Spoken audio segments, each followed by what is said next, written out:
Okay, so finally some footage of us sailing. Well, up until now we've been too busy to sail. The winds have been crazy strong. Now they are strong again today. There are about 20 to 25 knots, but we're running with them coming off of our dead astern actually. Our port quarter. 2 knots in the main.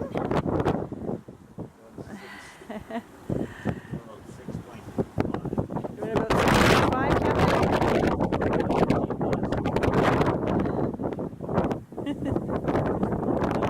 Yeah. Good. Yeah, no, we'll put the jib on when we change tacks. And over here we see the end of the Gaspé Peninsula. We're going to go around that today. We're heading for Riviere au Renard. We've just left Cloridorme. A nice little fishing village that we spent the night in last night. So hopefully a nice sailing day, not too many hours today. We should be in Riviere au Renard by noon.